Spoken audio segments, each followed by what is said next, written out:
আল্লাহ আপনাকে একদিন জান্নাত দিয়ে দিবে, সুবহানাল্লাহ বলেন।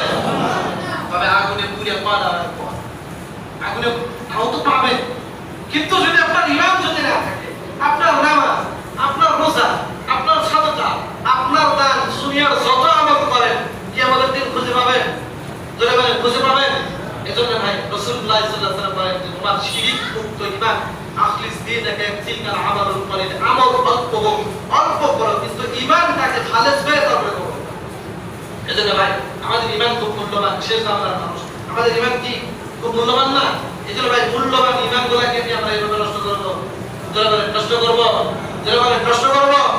এজন্য আমাদের আশপাশে হিন্দুরা থাকতেই পারে, তাদের আমরা পূজা করার জন্য ভালো পরিবেশ করে দিতে পারবো, এটা তো কোনো প্রশ্ন আপনি করে দেন, কিন্তু তাদের সাথে মিলে যাওয়ার মতো কোনো কাজ আমাদের করা যাবে?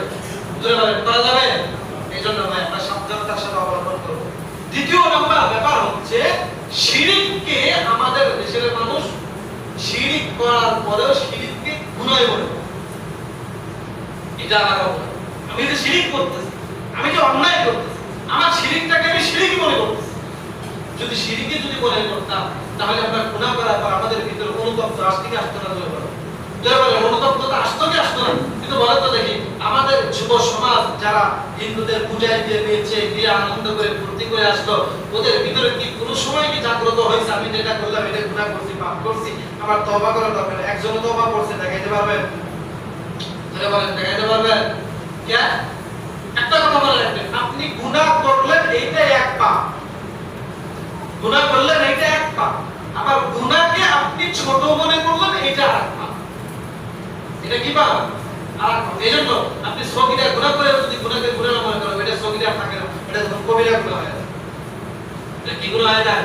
কবিরা গুনাহ। এজন্য ভাই যে বিষয় আলোচনা শুনতেছিলাম যে আমাদের জীবনে আল্লাহ যত নিয়ামত দান করেছে, সবচেয়ে দামি নিয়ামতের নাম, জয় বলেন, সবচেয়ে দামি নিয়ামতের নাম ঈমান। ভাই এই ঈমান এই পর্যন্ত আসতে অনেক রক্ত, হর কারবালা কে বাদ ইসলাম জিন্দা হতা है।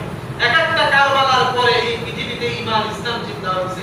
আমার আপনার রক্ত না গেলেও শত শত জ্ঞান রক্তের বিনিময়ে ঈমান এই পর্যন্ত আসছে। এই ঈমানকে আপনি হালাই হালাই বিক্রি করে দিয়ে কোন আমল নিয়ে কবরে না যাইতে পারলেও আপনি কিছু ঈমান নিয়ে কবরে যান, কিছু ঈমান নিয়ে কবরে যান তো বাঁচতে পারবেন। আর যদি আপনি বেঈমান হয়ে যদি কবরে যান, মনে রাখবেন আপনার জীবনটাই বৃথা হয়ে যাবে, একদম বৃথা হয়ে যাবে। এজন্য ভাই আমরা শিরক থেকে দূরে থাকবো না ইনশাআল্লাহ। আমাদের মধ্যে যেগুলো অপসংস্কৃতি প্রচার হচ্ছে সেগুলো থেকে দূরে থাকবো না ইনশাআল্লাহ।